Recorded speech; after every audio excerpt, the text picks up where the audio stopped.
Hola, muy buenas tardes, bienvenidos a todos por esta instancia súper importante que todo apoderado, director, sostenedor, coordinador del Plan Integral de Seguridad Escolar, toda la comunidad educativa tiene que estar, participe activo, participando de forma activa en todas estas charlas y talleres que nosotros vamos a desarrollar de forma gratuita para informar tanto actividades y buenas prácticas internacional, nacional y en Latinoamérica para fortalecer nuestros entornos escolares que sean mucho más seguros.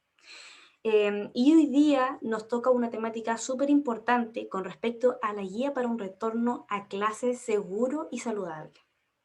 Muchas gracias, Cintia Isabel, Cintia Cecilia, por todos quienes están participando de esta charla, tanto en Facebook como en Facebook. Y dentro de esta charla no hay problemas que comenten para poder resolver dudas e inquietudes. Entonces vamos a dar inicio, ya siendo las 15 horas, vamos a dar inicio con esta actividad súper relevante para nuestros colegios y jardines infantiles. Primeramente me quiero presentar, mi nombre es Dominic Soto, soy fundadora de Tero. Tero es una organización especializada en todo lo que es seguridad escolar y focalizada en la seguridad de nuestros niños, niñas y adolescentes. Y hoy día nos convoca conocer cómo va a ser el retorno a clases seguro y saludable para nuestros colegios y jardines infantiles para el 2021, ya que se encuentra en mesa la forma de poder preparar el 2021 y cómo nuestros colegios y jardines deben prepararse. Y hoy día vamos a hablar con todas las directrices que podemos presentar, y esto es dinámico. Siempre van a haber nuevas medidas, pero hoy día les vamos a presentar una estrategia.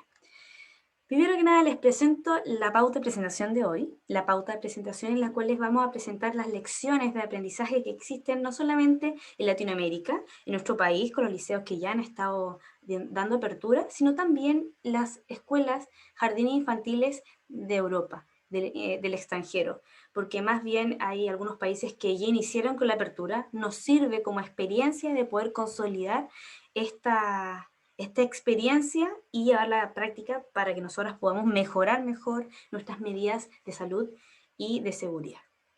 Luego vamos a hablar de las etapas de gestión del riesgo COVID-19 para nuestras escuelas y luego vamos a abordar las estrategias, todas nuestras acciones para reducir el riesgo en nuestro entorno escolar y cómo nosotros podemos abordarle en ellas. Y además vamos a dejar una sesión de preguntas y respuestas para aplicarlos en entornos educativos.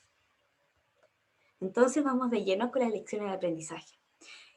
En el mundo han habido muchas estrategias que han sido fuertes para nosotros como Latinoamérica, conocer cómo nosotros podemos retornar, porque es un desafío a nivel mundial, debido a todas las estrategias que derivan de la realidad de cada escuela, deriven de los metros cuadrados, deriven de la cantidad de estudiantes que encuentren y sobre todo la forma como se va a dar esta apertura, que es un desafío enorme. Por eso es importante hablar de esto, planificarnos previamente. Como les comento, hay bastantes países los cuales tienen buenas prácticas y algunos han tenido bastantes errores en cuanto a la suplementación y uno de los países es Israel.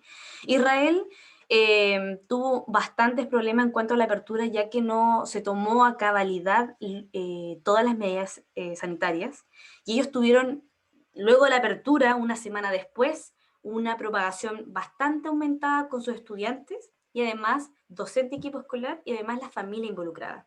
En Israel no se tomaron las medidas de forma estricta, tanto distanciamiento físico, la forma de poder generar las medidas preventivas dentro del aula de clase y las actividades escolares. Esto implica de que faltó consolidar mucho más las medidas. Pero a diferencia de hablar de malas prácticas, también hay buenas prácticas que han ocurrido en diferentes países, como en Singapur.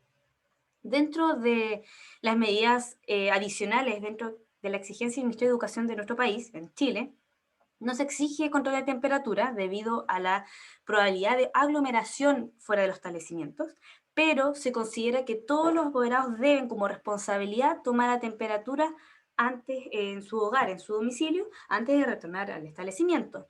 Pero dentro de los consejos que se dan a nivel mundial, el control obligatorio de temperatura ayuda a generar un efecto positivo para asegurar a los padres que sus hijos están a salvo, no solamente nuestros estudiantes, sino apoderados y además nuestros docentes.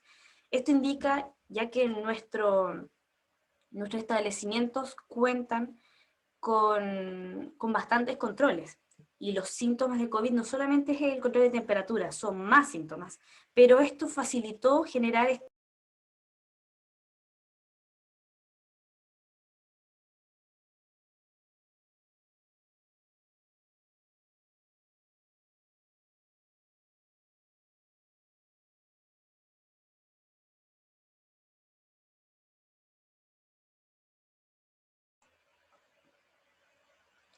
¿Aló? ¿Se escucha bien? Sí. Ya, continuamos. Dentro de lo que le estaba comentando, Israel efectivamente cuenta con bastantes desafíos que tuvieron que generar mucho más preparación, ya que al tener mayor propagación, nuestros estudiantes y además docentes tuvieron que mejorar completamente su sistema de retorno a clases nuevamente. Pero que les comenté, hay otras medidas adicionales como Singapur, que este control de temperatura facilitó generar este efecto psicológico positivo para nuestros apoderados. A comparación, en Austria y en Bélgica se incorporaron diferentes sistemas para poder generar un control anticipado. Esto es una buena práctica que se han generado en Austria y en Bélgica, que fue crear un sistema de semáforo para controlar y considerar la epidemiología nacional, regional o comunal, porque comprenderán que la apertura de cada establecimiento va a depender si se encuentra en fase 3, en fase 4 en Chile, pero si estamos hablando de Latinoamérica, y en otros países, en otros colegios, sí o sí siempre se tiene que evaluar el nivel de contagio que está por comuna, porque esto va a afectar directamente cómo nosotros vamos a retornar y las medidas que hay que seguir aumentando en nuestros planes. Pero además, este sistema de semáforos nos permite tener una conciencia real para toda la comunidad educativa, no solamente para tomar decisiones, sino a la comunidad para saber cómo estamos y además nos va a dar una visión de los diferentes escenarios de riesgo que podemos estar expuestos. Y para terminar, Luxemburgo y Grecia tienen un sistema de rotación, que es una de las fuertes medidas adicionales que generaron. Generar grupos pequeños para generar retorno a clases, por ejemplo, dividieron grupo 1, grupo 2, grupo 3, y el grupo 1 son estudiantes que van de forma presencial, estamos hablando de un aula de 25 alumnos, y este grupo de 25 alumnos se dividieron en tres. El grupo 1 se dividió para ir de forma presencial, el grupo 2 se estableció de forma online, y el grupo 3, de acuerdo a la autorización de nuestros apoderados, si pueden ir de forma, no pueden participar de forma presencial, de forma online. Entonces, este sistema de rotación que nos permite tener un control pequeño de grupos de alumnos, porque al saber que siempre va a ser los mismos alumnos que van a ir en grupo 1 a participar, nos va a permitir tener un mayor control de trazabilidad. Y eso fue una estrategia de Grecia. Entonces hay que también tomar en cuenta bastante estas medidas para saber cómo nosotros podemos mejorar, porque hay bastantes medidas que se arrojan dentro de Ministerio de Educación, pero también ellos comentan que es bueno tomar otras medidas adicionales para mejorar nuestros planes de retorno a clases 2021. Otra experiencia, y es súper relevante considerar esta medida, ¿por qué? Porque dentro de las problemáticas de Israel fueron las siguientes. En Israel, al levantar obviamente las prohibiciones de las reuniones, todos los estudiantes mayores y adolescentes se reunieron después de clases. ¿Qué efecto negativo tuvo con esto? El control de trazabilidad y sobre todo el aumento de contagio entre grupos. ¿Por qué? Porque luego de la apertura de clases, los compañeros volvieron a retornar y se empezaron a reunir de esta forma. ¿Súper difícil de controlar? Sí. Es un desafío que se tiene al contar con diferentes comunes y regiones en las cuales nosotros tenemos que saber cuál es el comportamiento de nuestra comunidad educativa. Esto fue uno de los errores que cometió Israel al no tener control, no hacer encuestas diarias, no saber los comportamientos de su comunidad educativa. Pero les dejo como frase antes de dar inicio con las otras temáticas. En esta temática y todo lo referente a lo que son planes de retornos para volver a trabajar y para volver específicamente a las comunidades educativas, hay que planificar todo. No se puede improvisar. Estamos hablando de la vida y la salud y seguridad de nuestros niños y jóvenes. Por eso, mientras más tiempo tenemos para poder planificar, para poder simular diferentes tipos de contagios en un entorno, si tenemos más tiempo de poder emplear los insumos correspondientes, mejor vamos a tener controlada la crisis. Y sobre todo, súper importante es controlar la difusión a la comunidad. Esta información también es importante que la puedan difundir, es más bien las medidas que se van a establecer. ¿Por qué? Porque mientras más informada esté la comunidad educativa, mientras más informada están nuestros apoderados, nuestros niños, niñas y adolescentes, y nuestro equipo docente, mejor van a poder estar mucho más preparados para el retorno. Pero sí o sí queremos hablar también de una historia, queremos hablar también de cómo los registros históricos, nuestros antepasados han podido aprender con respecto a ello. Y hoy día vamos también a destacar que en nuestra historia como humanidad, como sociedad, el COVID en sí es una enfermedad infecciosa que ha propagado a nivel mundial, efectivamente, pero han habido otras enfermedades infecciosas a lo largo de nuestra historia que ha impactado psicológicamente, culturalmente, educativamente, psicológicamente y en todas las facetas en poder retornar a clases. Esto también lo vivieron diferentes niños y niñas en 1907, en la cual en los primeros años del siglo XX se generó una masiva propagación de tuberculosis y devastó muchas ciudades de Estados Unidos, cobrando un precio no menor de vidas de nuestros niños y los grupos más vulnerables. ¿Y qué medida tomaron en esos tiempos donde no había recursos, donde no había insumos, donde no había tantos termómetros, no había la mayor inteligencia artificial y sobre todo los estudios científicos que tenemos hoy en día? En 1907, los médicos Rod Ireland y Mary McPackard y el Stone propusieron una forma de poder retornar con clases al aire libre.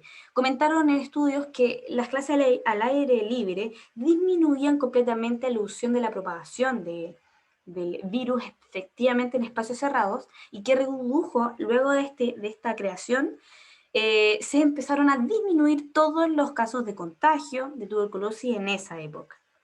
Ahora bien, desafíos tuvieron bastantes. Si se dan cuenta, la imagen demuestra que todos los niños se encuentran abrigados. No importando los fenómenos climatológicos y cómo estaban expuestos, ellos seguían retornando a clases, pero al aire libre, pero completamente abrigados. Eso ocurrió en 1907 con una enfermedad infecciosa diferente obviamente al COVID, pero no estamos hablando de una enfermedad infecciosa que tiene que ver con el sistema respiratorio, que son hablando de la misma línea.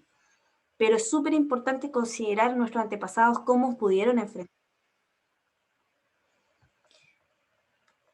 Entonces, hoy en día, ¿qué desafíos tenemos? Hoy en día tenemos muchos desafíos. Y el primero, además de estar planificando los documentos referentes a los que se tienen que entregar en Ministerio de Educación antes del 8 de enero, se tiene que preparar en generar una cultura. No solamente una cultura de seguridad, una cultura de salud y seguridad escolar con responsabilidad compartida. Porque esto nos va a ayudar a poder generar más hábitos, a generar acciones y comportamientos que sean más seguros, porque es un desafío a una comunidad con más de 700 alumnos generar este retorno de forma gradual, pero que sean lo más conscientes con respecto al riesgo. Y bueno, dentro de las estrategias de esta presentación también mostrarles muchos estudios que se han acabado en Harvard y en diferentes universidades reconocidas a nivel mundial con respecto a los niveles de riesgo que se presentan en las actividades escolares. Esto nos van a dar indicio a tomar decisiones críticas y cómo nosotros podemos establecer nuestro plan de retorno, pero sobre todo cómo podemos mejorar las decisiones. ¿Y cómo se puede mejorar? Teniendo claro los riesgos que implican las actividades estando en exposición a COVID-19. Como ven en la imagen, tenemos actividades con riesgo alto y estas actividades involucran todo transporte público o transporte furgón escolar que involucre diferentes estudiantes de un establecimiento. ¿Por qué? Porque el control de trazabilidad se puede perder. Y además el transporte público también. Por eso es un riesgo alto. Al igual que diferentes actividades que se desarrollan de forma física y generan mayor eh, emisión de gotículas en el entorno y en el espacio.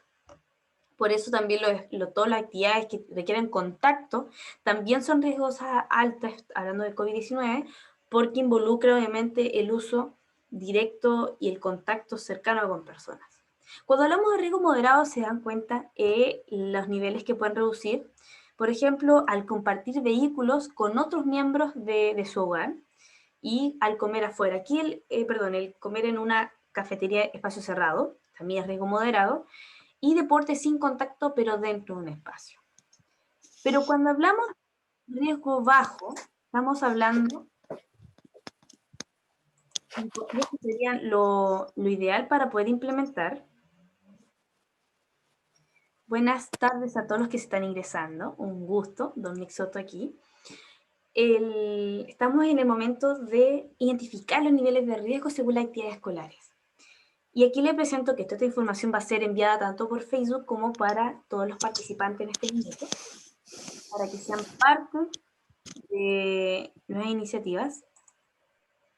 Y les comentaba que el riesgo bajo es netamente cuando son actividades, cuando en el automóvil solamente está el miembro, o sea, un estudiante de la casa, no hay no se comparten más vehículos, o lo ideal sería caminar o estar en bicicleta, que es complejo de acuerdo a la distancia de los establecimientos. La instrucción en el aula, lo ideal es que sean completamente en su aula, no generan mayor compartir con otros estudiantes, y lo ideal de comer y alimentarse es una medida, porque dentro de las medidas que se han establecido en otros países que comen dentro del aula de clases, pero es más complejo, pero si se debe efectuar se tienen que tomar todas las medidas de ventilación posibles, pero se recomienda que se coma, todo lo que se coma en un lugar ventilado afuera. ¿Por qué? Porque en ese minuto van a estar sin mascarillas. Entonces, la facilidad de poder generar, compartir, y sobre todo aumenta la propagación de gotículas en el entorno. Entonces, lo ideal es que sea en un lugar ventilado afuera. Y esto aplica también pues, en entornos laborales, siempre en lugares al aire libre y que no esté en contacto con más personas. Pero se dan cuenta que todas las actividades, lo ideal, se presentan en espacios al aire libre y afuera para poder disminuir el contagio.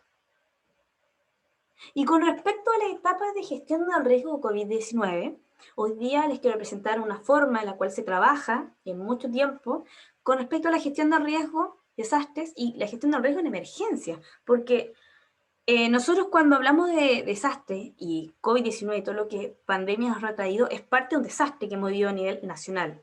Y nosotros tenemos que saber cómo prepararnos. Y en este minuto, ¿en qué etapa estamos? Estamos acá en la etapa de prevención y mitigación. ¿Por qué? Porque preparar, perdón, esa es la etapa segunda. Tenemos que identificar todos los riesgos y evaluarlos para nosotros saber cómo vamos a. Y en la etapa de prevención y mitigación se encuentran efectivamente todos los planes de retorno para el 2021, donde se presentan la evaluación de la cantidad de docentes que vamos a tener por aula, la cantidad de aulas de estudiantes por sala, en la cual sí o sí tengo que cumplir con la distancia mínima de 1 metro, pero lo ideal sería aumentar la distancia física, si se puede una distancia de 1,5 mejor todavía, pero dentro del Ministerio de Educación indica que 1 metro de distancia por mesa es lo exigido, pero aquí estamos hablando de cómo nosotros vamos a evaluar los riesgos y mitigarlos desde la raíz. Y aquí vamos a hablar efectivamente de las aulas, edificios y los horarios de actividades saludables. Pero además de la sección que estamos hablando en este minuto, estamos en prevención y mitigación, todas las escuelas y jardines infantiles están en esta sección, pero también viene una etapa segunda que es súper relevante, que también han estado trabajando bastantes escuelas y jardines, especialmente los que estamos asesorando, es la capacitación constante. Cómo nosotros podemos promover y aplicar, porque están los procedimientos, los documentos, pero ahora hay que aplicar y generar esta conciencia con toda nuestra comunidad educativa, docentes, nuestros apoderados, centros apoderados, nuestros estudiantes, especialmente la de enseñanza media, porque nos puedan ayudar a promover estos comportamientos. Y esto nos va a ayudar a poder responder de forma eficaz en caso de, para generar mayor preparación y una cultura de seguridad colaborativa en nuestro entorno educativo. Pero ¿qué pasa si en nuestra escuela ocurre un contagio? Ahí viene la respuesta. Y esto es lo que también hay que preparar a la comunidad. hay que saber qué hacer si una persona se contagia, tener las decisiones y los recursos establecidos y claros. Y aquí es donde la gestión empieza a avanzar, donde estamos en la etapa de respuesta. Tenemos que saber hacer seguimiento, contacto con nuestros estudiantes. Tenemos que hacer simulación, o sea, cómo nosotros podemos trasladar a los estudiantes a otros si cuentan con síntomas. Entonces, toda esta sección es súper relevante. Y bueno, viene la fase de recuperación, que también es importante. ¿Qué pasa con un estudiante la cual contrajo COVID positivo, contrajo toda su familia, y como escuela tenemos que generar un programa de salud mental, tenemos que hacer un seguimiento? O sea, tenemos que empezar a visualizar todo el camino, porque así vamos a prepararnos antes, durante y después en caso de algún contagio. Y para seguir con estas temáticas tan relevantes, y todas las dudas, por favor, déjenme en el chat o pueden comentarlas, también vamos a hablar de las estrategias de reducción de riesgos. ¿Cómo nosotros podemos fortalecer nuestro entorno educativo y cómo podemos mejorar la gestión? Porque una cosa es el plan retorno, pero también están los desafíos que están intrínsecamente relacionados cómo nosotros vamos a aplicarlo. Y la primera es generar una política de salud y seguridad. Pero la política de salud, porque aquí hay un tema súper importante, nosotros cuando hablamos de una enfermedad infecciosa, esto implica cómo nosotros podemos prevenir una propagación en nuestro entorno educativo. Y hablamos de salud escolar. Cuando hablamos de un incidente o cualquier elemento que puede generar un daño a nuestros estudiantes, docentes o la comunidad educativa, estamos hablando de seguridad escolar. Y para prevenir enfermedades, hablamos de salud escolar. Súper importante tener ambas consolidadas y siempre de la mano, porque en este minuto nos estamos preparando para el COVID-19, pero también hay que pensar siempre en preparar a nuestro establecimiento.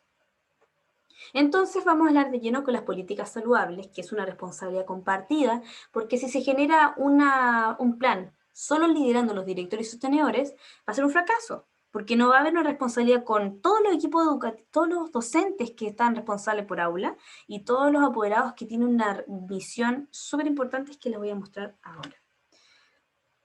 Vamos a hablar punto por punto. El primer punto son las políticas de salud que tienen que estar en el establecimiento. Tener las normas claras. Vamos a hablar del punto 1. El punto 1 es la detección. La detección preventiva. ¿Cómo nosotros podemos prever que una persona tenga síntomas y cómo va a poder volver a nuestro entorno educativo? Súper importante que en nuestro plan retorno de 2021 y además contar un seguimiento constante, generar una observación minuciosa de la salud de nuestros estudiantes a su domicilio. Uno de los problemas que se han arrojado bastante es la falta de control con respecto a cómo nosotros podemos prever si un alumno cuenta con síntomas o no. Han hecho muchos estudios con respecto a que nuestros niños no cuentan con un sistema activo de visualizar sus síntomas. Se puede demorar. A diferencia, obviamente, ellos cuentan con estados febriles más frecuentes. Estamos hablando de los niños más pequeños, ¿sí? Pero al vivir en una casa con 5 integrantes de la familia, es súper importante generar un monitoreo, ellos como familia, un monitoreo de sus síntomas. Porque si un apoderado está con resfrío o con una gripe y contagia a su hijo, y su hijo no detecta síntomas, es súper importante también generar no un monitoreo solo estamos hablando de la familia, porque así vamos a poder prever algún síntoma a nuestros niños que ellos asistan al establecimiento. Entonces, súper importante la detección preventiva. ¿Y cómo podemos hacer esta detección? A través de autoevaluaciones, a través de preguntas, a través de actividades y talleres, charlas con nuestros apoderados. Pero es importante la conciencia de no asistir estando especialmente si dentro de la familia cuentan con alguna persona que esté con gripe, porque son contactos estrechos directos con nuestros niños. Y en caso de enfermedad, sí o sí es importante priorizar permanecer en casa. Dentro del segundo es el control de personas, y aquí hablamos no solamente del control de temperatura, sino hablamos del control, cómo nosotros vamos a disminuir la densidad de ocupación en todos nuestros edificios. Se puede controlar de las siguientes maneras: prohibiendo el ingreso del horario de jornada escolar a nuestros apoderados. Sí. ¿Por qué? Pues nuestros apoderados cuentan con diferentes agentes, las cuales si al ingresar aumenta la cantidad y nosotros siempre vamos a tener que identificar el aforo máximo en la recepción, en las salas y en todos los espacios compartidos. Entonces nuestros apoderados no pueden ingresar. Eso debe estar prohibido dentro de la política. Súper importante también que si requieren de forma urgente atender a este apoderado por una urgencia, tienen que ser con citación previa, porque así va a poder controlar la cantidad de personas que van a estar en alrededor, o sea, en el establecimiento. Súper importante. Y también una acotación, si hay una persona que tiene que llevar insumos o un proveedor, asignarle la hora a finalizar donde los alumnos no se encuentren, para que así no se exponen tanto los estudiantes y va a haber menor cantidad de personas en el entorno educativo. Si salen a las 5 o 2 de la tarde y no hay alumnos, en ese horario pueden retirar o buscar insumos para los proveedores. Y un tema súper importante también es el equipo. Dentro del plan de retorno se debe reasignar un comité de crisis, también es el comité de seguridad escolar que se puede consolidar, y aquí tiene que ser un equipo multidisciplinar. No solamente sostenedor directivos, coordinador del plan integral de seguridad escolar, el presidente del comité paritario, también el centro de apoderados, estudiantes.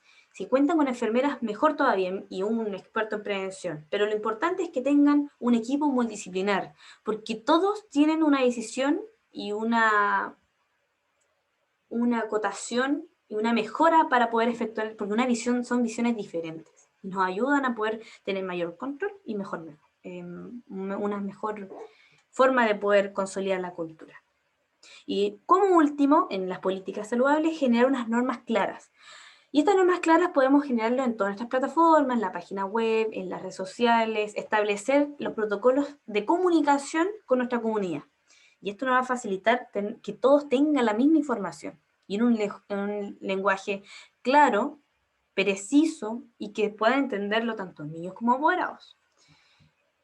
Y estas normas de comportamiento son para adultos, niños, niñas y adolescentes. Ejemplos de políticas están las que se pueden visualizar en la imagen. Cuando nosotros hablamos del control de ingreso, estamos hablando de esta exposición, porque en nuestra familia obviamente no solamente está su alumno, está su padre, su madre, tal vez abuelos, tíos, y eso es un grupo familiar grande que nos puede traer patógenos a nuestro entorno educativo. Por eso es súper importante la detección para poder prever algún patógeno que pueda ingresar. Por eso es importante la observación minuciosa.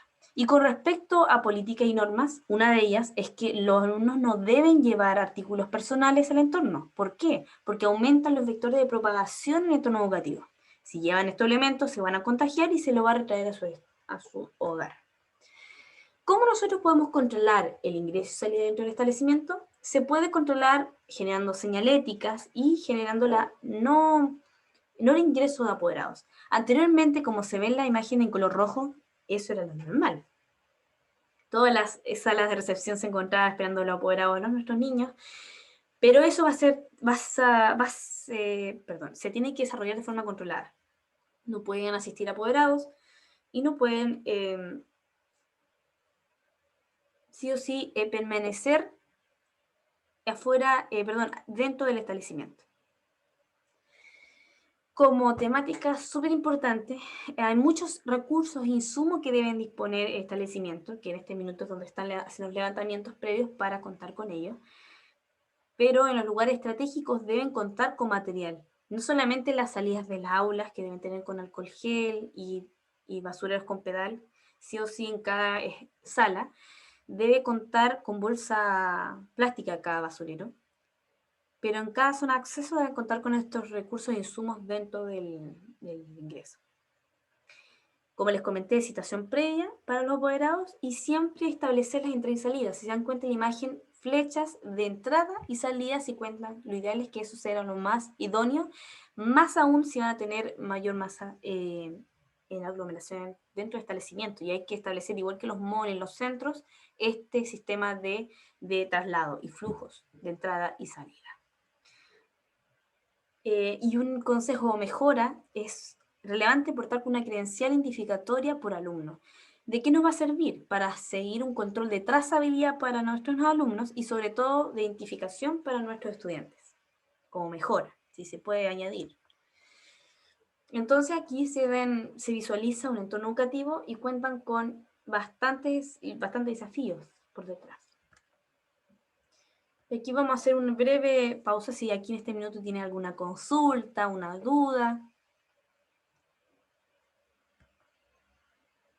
¿No? ¿No hay dudas? Pueden abrir el micrófono y me pueden preguntar. o por chat. No hay Hola, hola, Hola, buenas tardes, don Ariel. ¿escuchas? Bien. Ariel. ¿Activar su cámara mejor? Consulta, sí, eh, No se preocupe. dame un segundo. Ahora, Sí, escucho. sí, mi pregunta es si eh, va a haber algo o vas a hablar sobre las nuevas directrices que entregó el Mineduc referente a esto. Sí, un resumen del Ministerio de Educación debido a que hay mucha información, si inclusive tengo programado 1 hora, pero dentro de toda la ¿Mm? información también está dentro de la actividad que vamos a desarrollar ahora. Sí, Ya, inclusive perfecto, dentro de porque dígame. eh, com- porque compartí el link con algunos prevencionistas de la zona de la provincia de Arauco, así que habíamos varios, la cual yo creo que tenemos algunas duditas y queremos compartirlas también contigo.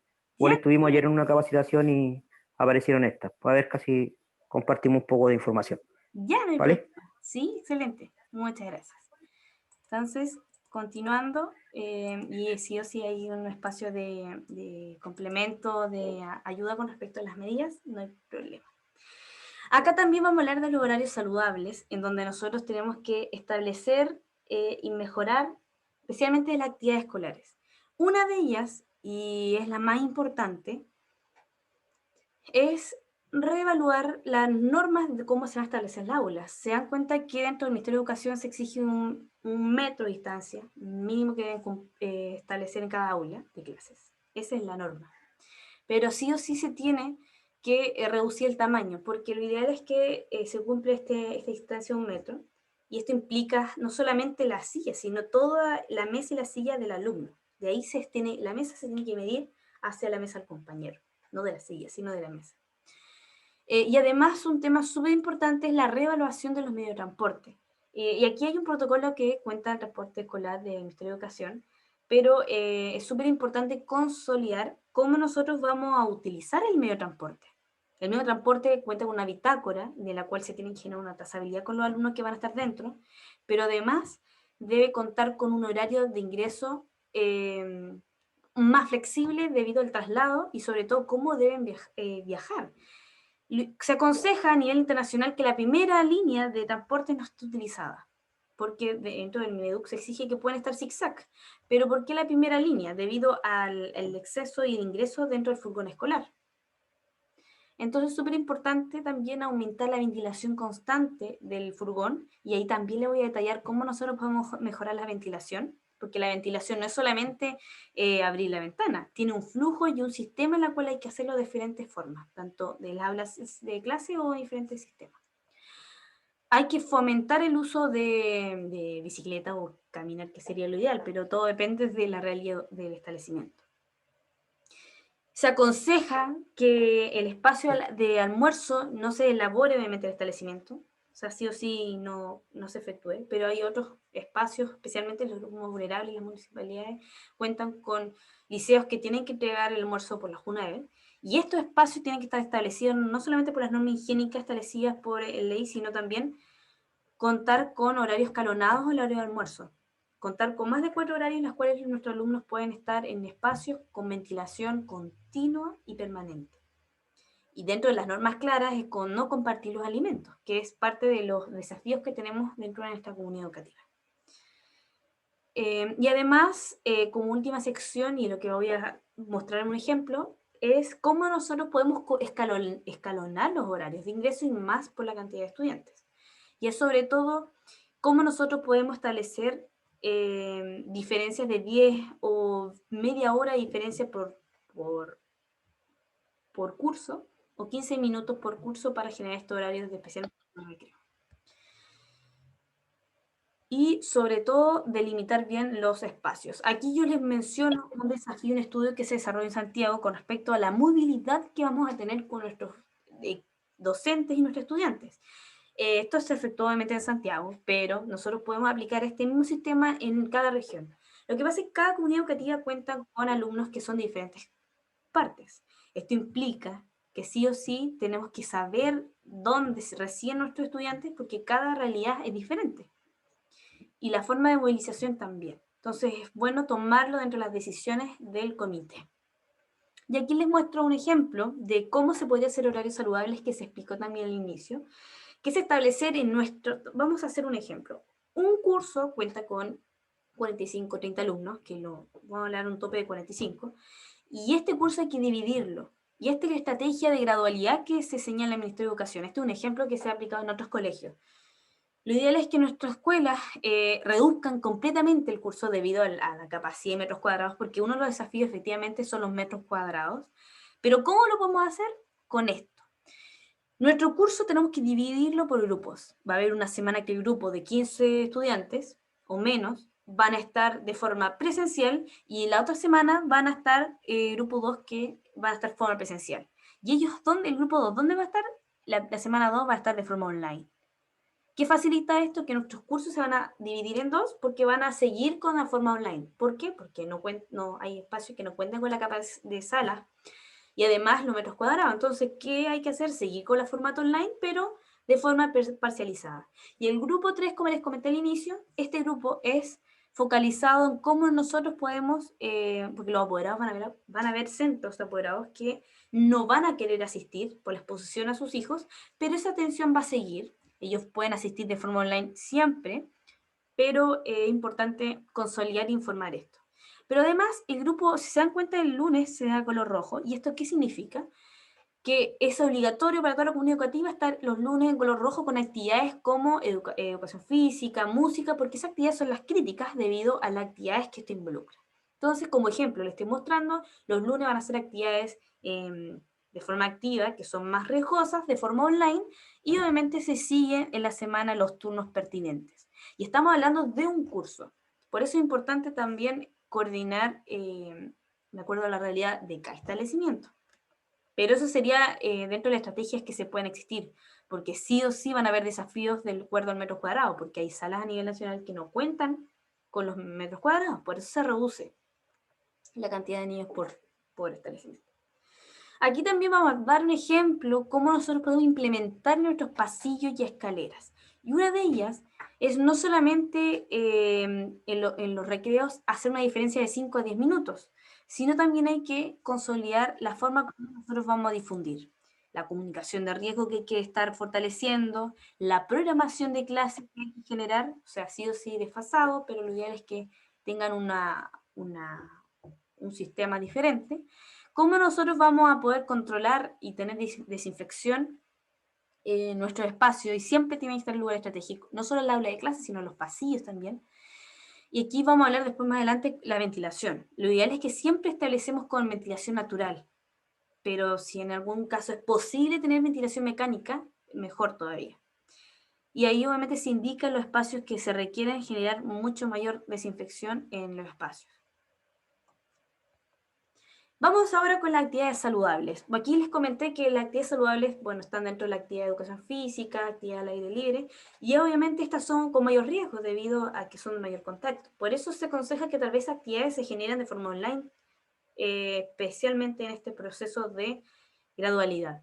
Pero, ¿qué medidas adicionales se pueden efectuar para estas actividades? Sí o sí tiene que ser al aire libre. Mientras se desarrolle en forma de aire libre, menor exposición vamos a tener en nuestra aula de clases. Y sobre todo implementar pautas claras de distanciamiento físico. Porque hay actividades de educación física que no van a poder portar con mascarilla, pero otras sí. Entonces es importante utilizar y tener los controles claros. Los recreos, y aquí viene un tema muy importante, en cada recreo contamos con supervisores, siempre hemos tenido inspectores que están en los recreos, pero hoy se requieren mucho más monitores dentro de los recreos, que podemos también generar dentro de los comités sobreescolares, nuestros centros apoderados de alumnos que nos ayuden a generar estos monitoreos. Porque no solamente supervisar frente a accidentes, sino también hay que ver que cumplan con la distancia física, que cumplen con los protocolos de COVID-19.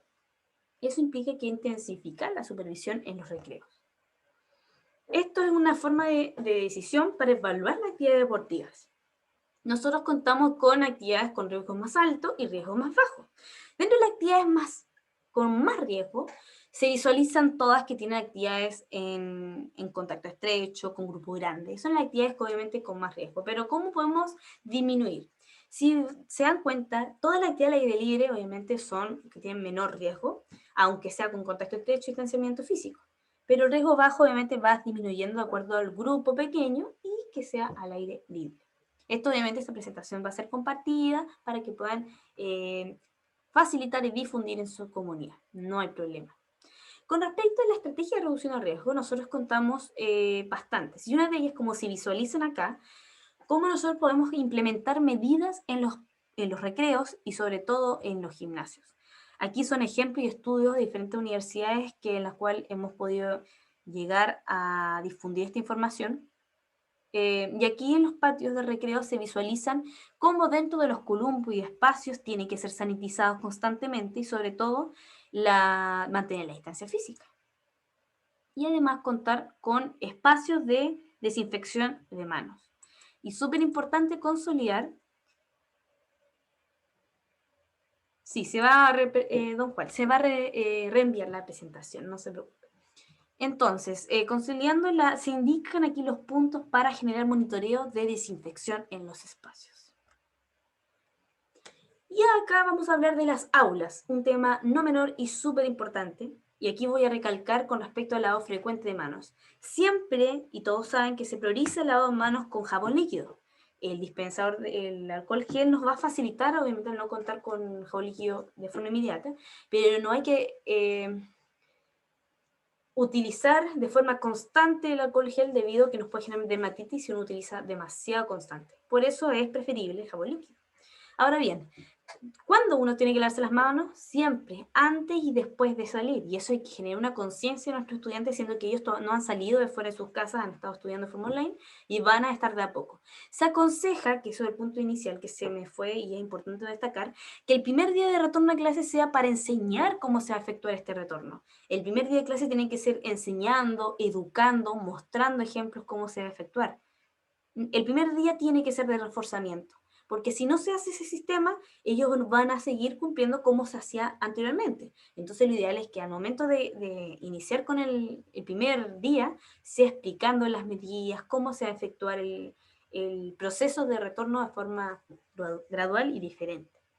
Y siempre esto se tiene que generar de forma constante, tanto en las aulas de clases como al salir de haber ingresado algún alimento o de tocar objetos con mayor frecuencia. Es súper importante reforzar este sistema, que esto se puede reforzar con juegos, con dinámicas, con actividades, porque como está hablando en el entorno educativo, hay que utilizar estas herramientas para potenciar y educar con respecto a la higiene de manos, que nos ha ayudado todo esto y disminuir otro tipo de enfermedades infecciosas, no solamente el COVID, sino la influenza, por ejemplo. Vamos a maximizar el distanciamiento físico para proteger a las personas. Lo ideal, obviamente, es generar aire libre, pero si no se puede efectuar esto, se puede desarrollar, mantener clases de forma diferenciada y separada, como les comenté, con respecto a los horarios y jornadas. Referente al uso de mascarillas, el Ministerio de Educación exige que los niños menores de 3 años no deben utilizar mascarillas. Disculpe que... no deben utilizar mascarillas. ¿Por qué? Porque los niños, y está en un estudio de sociedad pediatría en nuestro país y en diferentes partes del mundo, que a nuestros niños les dificulta directamente el utilizar la mascarilla, uno porque no están acostumbrados y puede aumentar la asfixia al momento de estar con la mascarilla. Y sobre todo que cuando no están acostumbrados pueden estar tocándose la carita.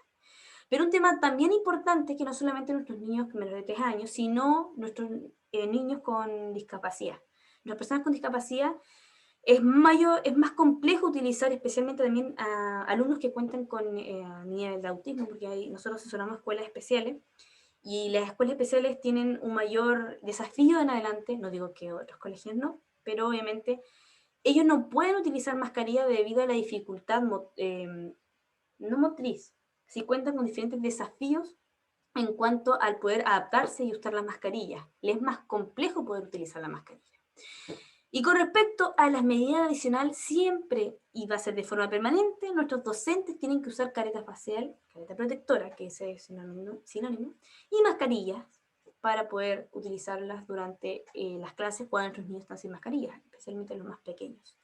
Y un tema también importante para las aulas de nivel más pequeño, se exigen cubre calzado. ¿Por qué? Porque nuestros niños, especialmente más pequeños, deben estar de repente jugando, y especialmente espacios, y ellos sí o sí, al estar en el suelo, especialmente el piso, hay que cuidar la sanitización de estos espacios y los adultos deben contar con cubrecalzado.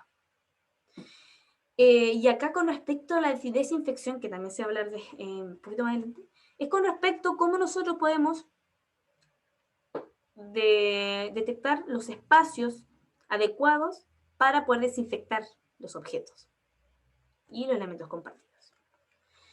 Como les comenté, la mascarilla para nuestros más pequeños es más complejo, pero es súper importante consolidar que usar correctamente la mascarilla restringe la cantidad de gotículas y aerosoles que se expelen al respirar, hablar o toser. Es súper importante que se debe capacitar no solamente a nuestros estudiantes, sino a los docentes del modo más seguro de selección de la mascarilla, y cómo colocársela, cómo cuidarla, cómo limpiarla, cómo desecharla y cómo guardarla, porque realmente cada sistema hemos estado ya más de un año con las mascarillas, pero se ha evidenciado el poco resguardo, cuidado que cuenten con ella. Hay personas que no utilizaron la mascarilla una semana y eso realmente requiere instrucción y capacitación constante, especialmente en una comunidad educativa. Entonces, ¿qué medidas adicionales? Se muestra en la imagen estrategias de cómo nosotros podemos implementar nuestro entorno educativo. Entonces, dentro de las imágenes que se ven aquí, yo le voy a explicar estas rayitas qué significan. El semáforo es una de las estrategias que les comenté al inicio, pero también además de conocer los niveles de riesgo que pueden tener establecimientos, esto también ayuda para disminuir el ruido en nuestro entorno. Algo que no se ha señalado y es súper importante, que no se señaló en nuestra educación, y yo lo voy a recalcar, que mientras menos ruido, y es un desafío, mientras menos ruido esté en la aula de clase, mejor. ¿Por qué? Porque las gotículas al momento de hablar, y especialmente el ruido del entorno, va a dificultar la comunicación, pero sobre todo las gotículas pueden aumentar en la aula. Entonces, este semáforo va a indicar que el nivel de ruido que debe estar en la aula para que puedan respetar los niveles. Con respecto a los lugares que se apunta como la pizarra, las mesas, en diferentes secciones, es el nivel de desinfección que hay que tener en lugares más frecuentes. Y obviamente contar con una periodicidad de renovación de aire por hora, que les voy a comentar cómo se efectúa esto. Con respecto a la ventilación, también les voy a retirar después, pero es súper importante conocer la forma como ventilar de forma natural, porque nosotros contamos con nuestras ventanas y puertas que nos van a facilitar generar una ventilación. Que el Ministerio de Educación exige 3 veces al día, pero yo dentro de las exigencias o mejoras se los comentar después, pero 3 veces al día es muy poco. Así que vamos a continuación.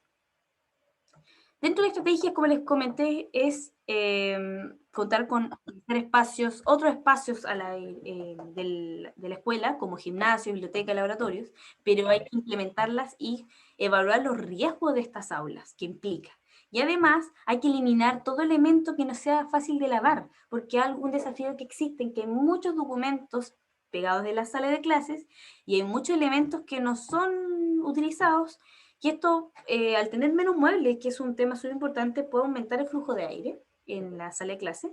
Y hay que eliminar estos elementos que tal vez no son, bueno, los elementos que no se utilizan, los que se utilizan obviamente hay que dejar. Pero mientras se mantengan los espacios con objetos y elementos que sean lavables, ¿por qué? Porque se tienen que desinfectar. Y mientras más fácil sea, mejor para nuestro entorno. Y vamos a terminar con el tema, uno de los temas súper importantes que tiene que ver con los edificios saludables. Cuando hablamos de mantener las superficies limpias, que aquí viene un tema que también hay muchas dudas en el área de prevención respecto a ello, y bueno, voy a consolidar esto. Cuando hablamos de sanitización en la escuela se exigen 24 horas antes de sanitización. Pero yo para comunidad y para que todos tengan el mismo vocabulario, hay un instructivo de limpieza y desinfección en establecimientos educacionales y jardines infantiles. Cuando hablamos de desinfección, porque hay diferencias entre la limpieza, desinfección y sanitización. La limpieza, obviamente, es generar una limpieza en cuanto a la superficie, con un paño, con jabón y eliminar todo tipo de suciedad. A diferencia de desinfección, que eliminar gérmenes con diferentes tipos de productos para poder disminuir la propagación de gérmenes en el espacio. La sanitización también disminuye los gérmenes, pero obviamente sin poner en riesgo la salud. La desinfección y sanitización son palabras similares, súper similares. Por eso es súper importante consolidar lo que les voy a comentar. Se exige en tu educación que se tienen que desinfectar, sanitizar 24 horas antes. Y obviamente dentro del protocolo se exige utilizar hipoclorito de sodio, que es súper relevante utilizar los productos y capacitar al personal. Pero también implica de que nosotros el primer día antes de ingresar al establecimiento se tiene que sanitizar. Se aconseja, porque se exige obviamente utilizar los productos establecidos por instructivo, pero se aconseja utilizar una empresa externa que genere esta sanitización previa al ingreso a clases con el certificado de el ISP con respecto a los productos a utilizar. ¿Por qué? Porque el amonio cuaternario es un producto que sí o sí se debe elaborar por personas capacitadas y que cuentan con la resolución sanitaria. Pero dentro de los productos que se pueden utilizar para desinfección y sanitización pueden ser hipoclorito de sodio o derivados del amonio. Esto implica que uno puede capacitar al auxiliar de aseo para efectuar estas desinfecciones correspondientes.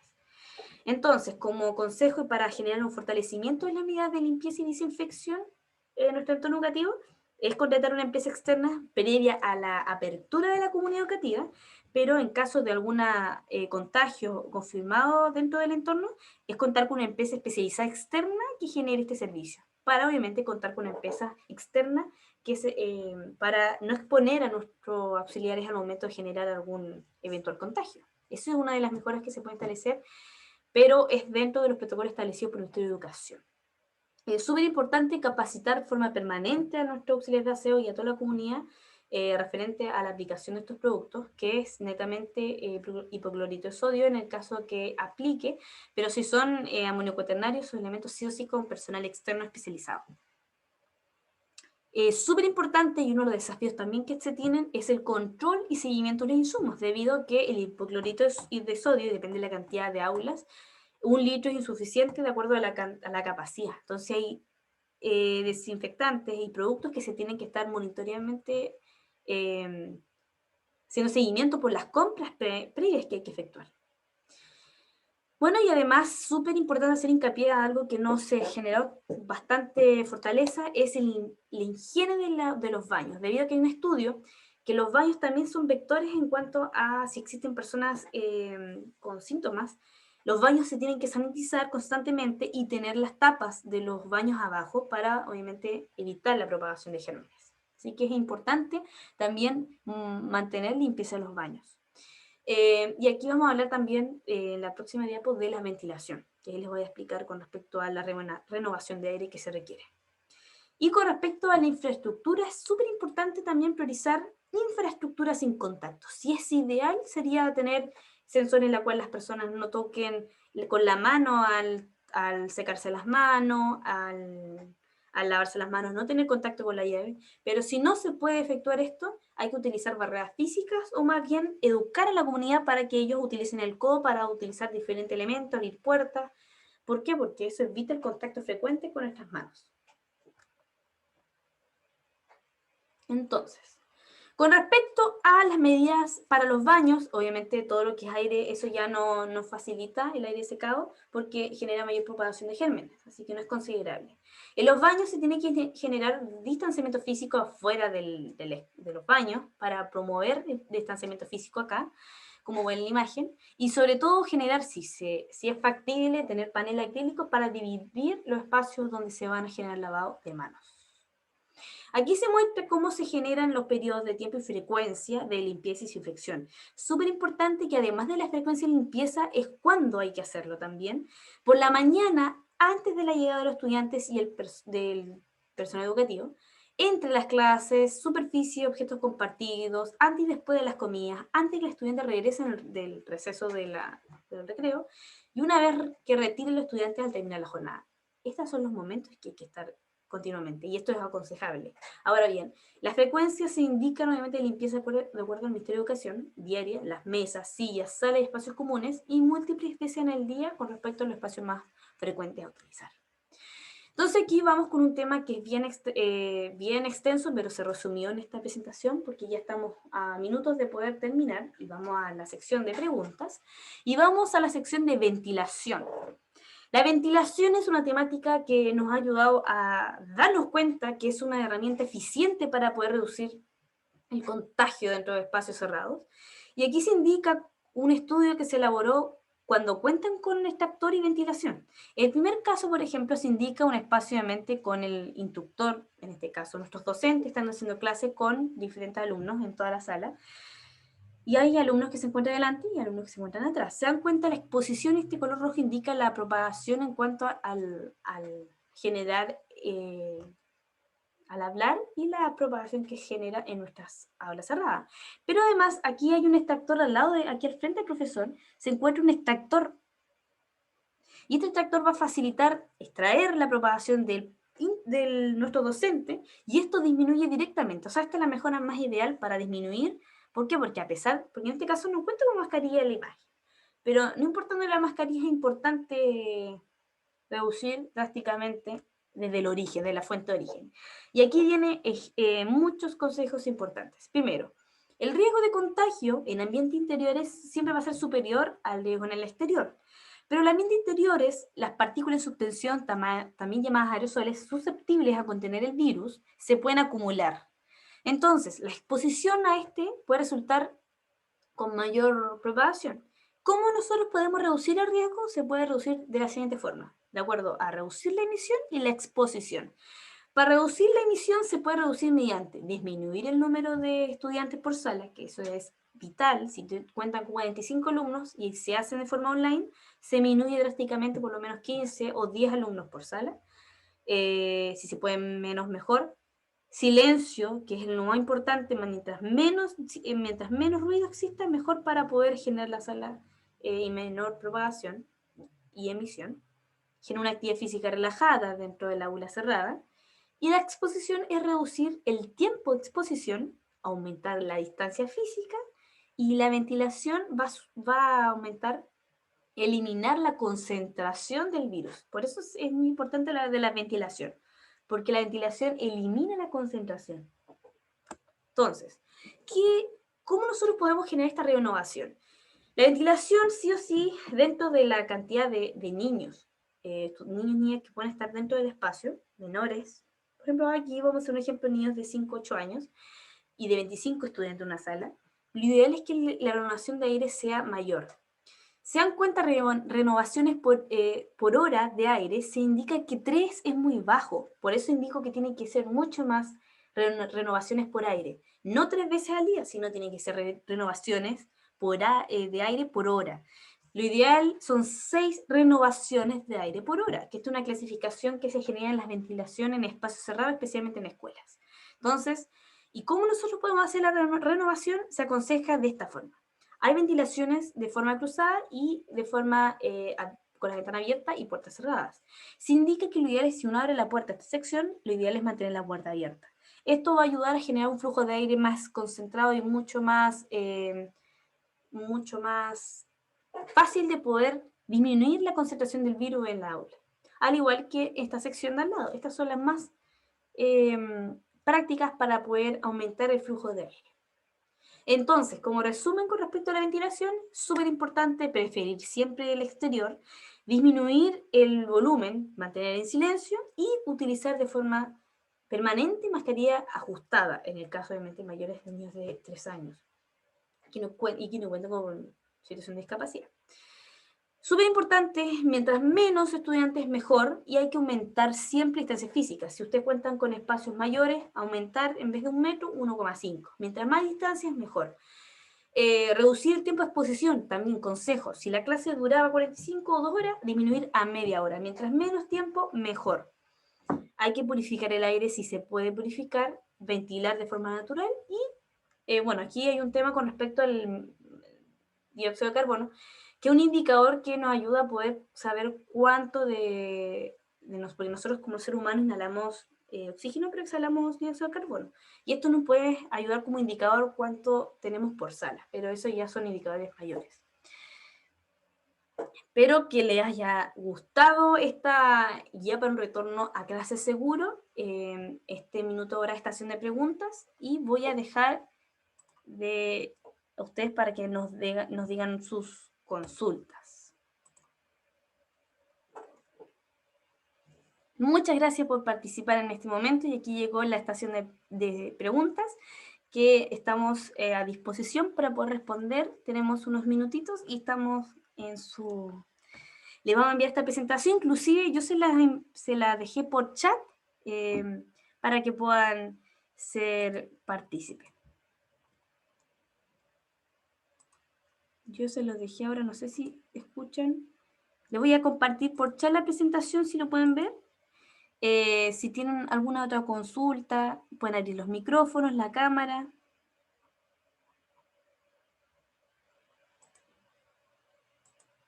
Se envió la presentación por el chat de Zoom.